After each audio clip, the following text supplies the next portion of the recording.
예, 이번 시간은 복지에 대한 마지막 강의가 되겠습니다. 전체 복지에 대한 이 강의를 좀 종합적으로 제가 좀 제시를 해주고 싶은데요. 키 포인트는 우리나라의 복지 정책 방향이 어디로 가야 되느냐 하는 것입니다. 간단하게 표현하면은 이 복지의 주체가 이 국가가 되어야 되느냐 아니면 가족이 되어야 되느냐 하는 것입니다. 물론 이분론적으로 가족과 국가 이렇게 나눌 수는 없는 것입니다.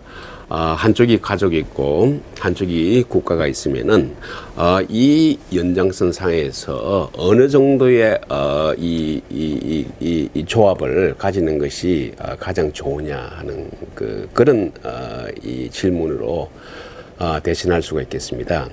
지금 우리나라에서 가지고 있는 복지, 특히 인기 영합적인 이런 복지 정책은 국가가 다 맡아야 된다 하는 그런 것입니다. 이것이 과연 어떤 문제를 야기시키느냐 하는 것은 지금까지 이야기를 다 했었습니다. 한국에서 이 전통 사회에서는 복지에 대한 역할이 주로 가족을 통해서 많이 해결을 했었습니다.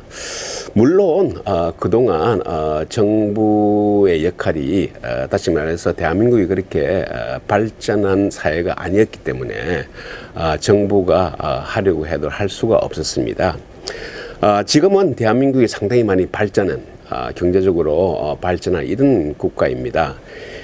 그래서 이 복지에 대한 어떤 이 정책의 강화는 어느 정도는 필요합니다.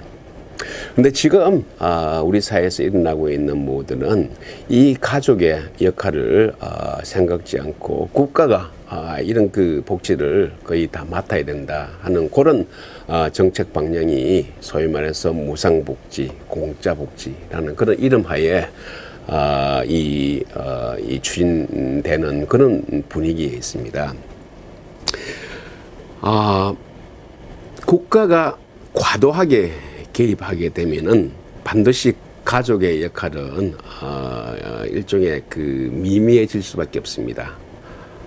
정부, 다시 말해서 이 국가가 이런 제도가 다 있는데 가족이 왜 신경을 쓰느냐 이렇게 일반 국민들 사이에 그런 생각이 팽배하게 되는 것입니다. 그러면은 점점 더 가족의 역할은 줄어들게 되고 국가의 역할을 커짐에 따라서 복지에 대한 예산은 늘어나게 되고 이를 충당하기 위한 경제적 부담은 더 높아질 수밖에 없는 것입니다. 그것이 결국은 한국의 거시 경제 이 상황을 어렵게 만들 수가 있는 것입니다. 한국이 지난 30년 혹은 40년 동안에 압축 성장할 수 있었던 가장 중요한 배경에는 자신의 삶은, 자신의 가족은 자기가 책임진다는 이런 인식이 깔려져 있는 것입니다. 누구에게도 기대지 않고 국가에도 기대지 않고 자기 삶은 자기가 책임진다는 이런 사고를 바탕으로 있었기 때문에 대한민국의 압축 성장이 가능했었던 것입니다. 자, 그래서 이런 복지 조치에 대해서 어느 정도의 국가 개입은 필요로 하지만은 그 속도는 반드시 경제 발전해 나가는 그 속도보다는 높아서는 안 되는 것입니다. 자, 그러면은 이런 인식하에서 우리가 어떻게 하면은 인기 영합적인 이런 복지 정책을 막을 수가 있을까요? 복지 정책은 결국 정치인들이 결정하는 것입니다. 아무리 나쁜 정책이다 하더라도 민주 제도 하에서 다수결에 의한 이런 절차를 통해서 이 법적인 이런 기반을 가지게 되면은 그 정책은 시행될 수밖에 없는 것입니다.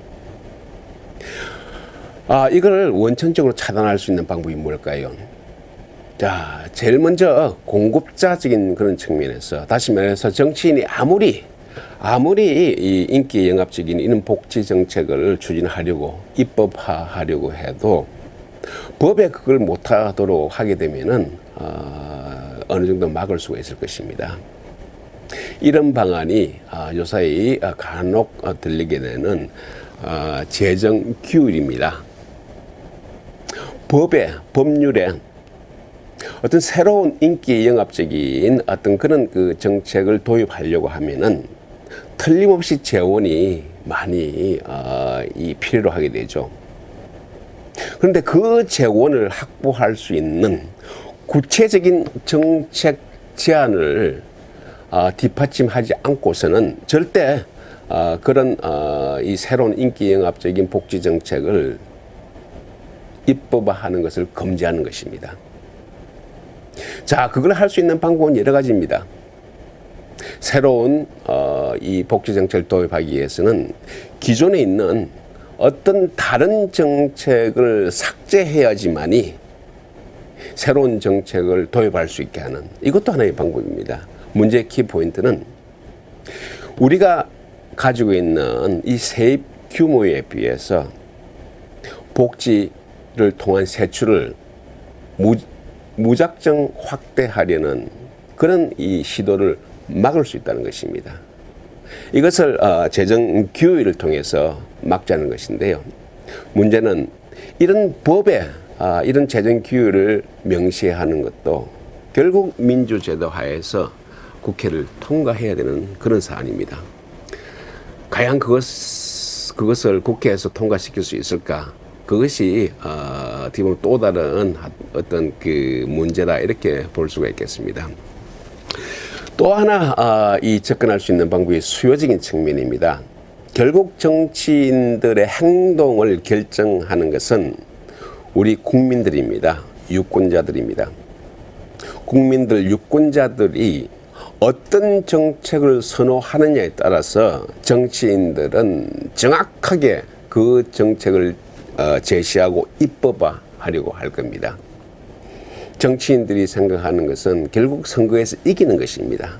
유권자의 마음을 항상 보면서 정책의 방향도 거의 따라갈 수밖에 없는 것입니다. 자, 그러면 결국 유권자들이, 국민들이 복지 포퓰리즘 정책에 대해서 미워하고 반대하는 이런 사고를 가졌으면은 절대 정치인들은 인기 영합적인 복지 정책을 펼 수가 없습니다.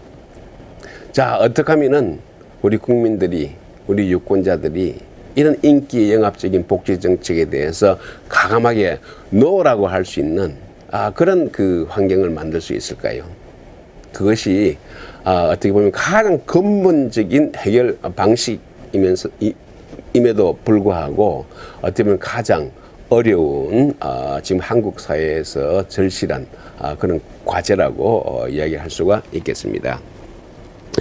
마지막으로 제가 동영상을 하나 보여드리겠습니다. 이 동영상은 이 일반 그 유튜브에 다 올려 있는 것이고 많은 사람들이 한번 봤을 겁니다. 제가 중요한 부분만 한번 보여드리겠습니다. 한번 먼저 감상해 보시고 얘기 나누도록 하겠습니다.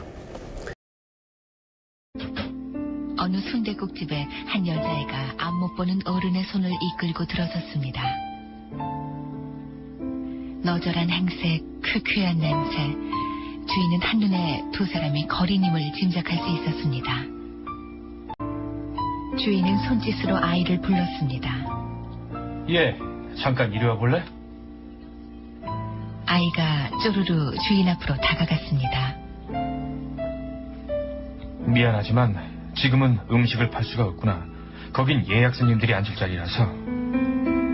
아저씨, 빨리 먹고 갈게요. 오늘 우리 아빠 생일이에요.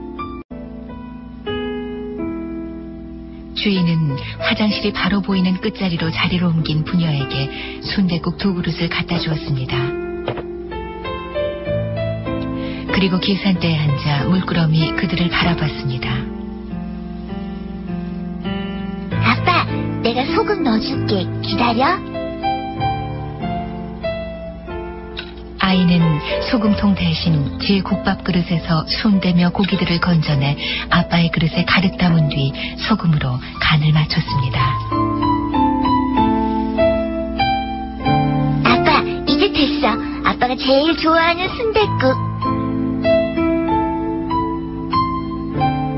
볼이 간장 종지처럼 푹 패인 아빠는 손을 떨면서 국밥 한 수저를 떴습니다.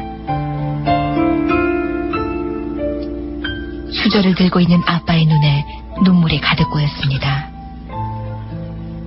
그 모습을 본 주인은 마음이 짠해졌습니다.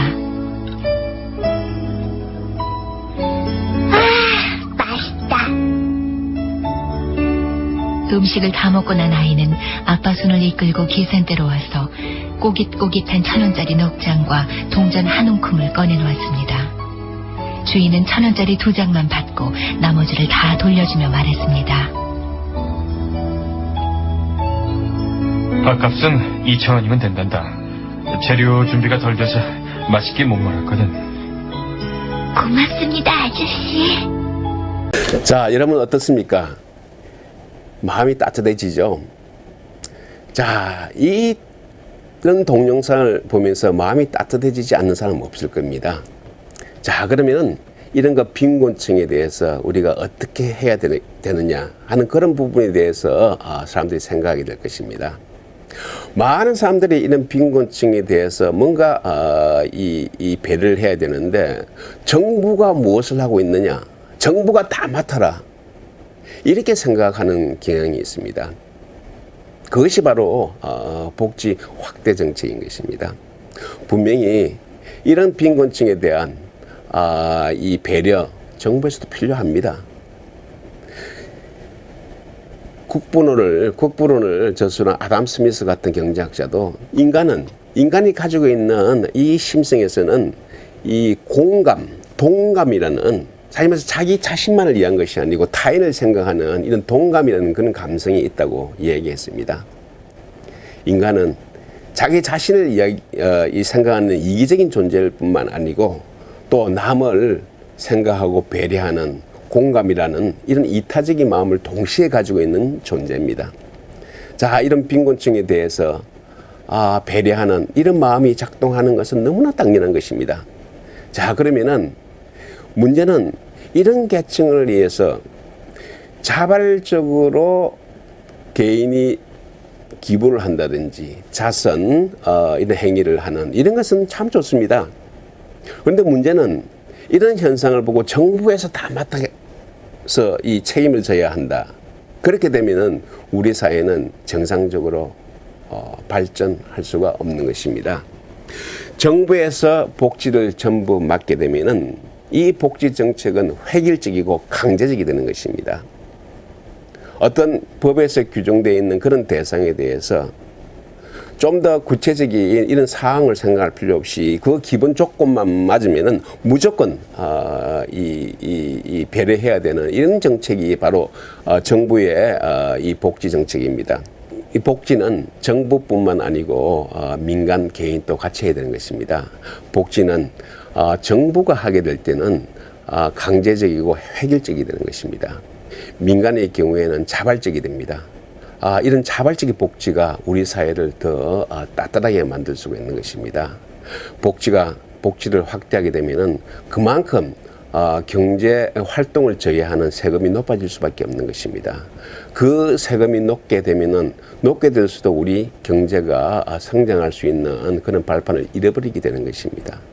반면 민간에서 자발적으로 자선과 기부를 하게 되면은 이 기부와 자선하는 행위에서 오는 이 왜곡 효과는 하나도 없습니다. 다시 말씀드려가지고 자발적으로 기부와 자선을 하기 때문에 전체 경제에서 주는 폐단은 전혀 없는 것입니다. 이것이 정부 주도의 복지 정책을 하는 방법과 민간 중심으로 자발적으로 복지를 확대하는 방안에서 오는 가장 큰 차이입니다. 자, 결론적으로 말씀드리겠습니다. 복지 어느 정도의 국가의 역할이 중요합니다. 그럼에도 불구하고 복지 확대를 위해서 정부가 전부 맡아야 된다는 이런 논리는 우리 국가 경제를 망칠 수도 있기 때문에 민간과 정부 간의 이 최적의 역할 분담에 대해서 생각해 볼 때입니다. 감사합니다.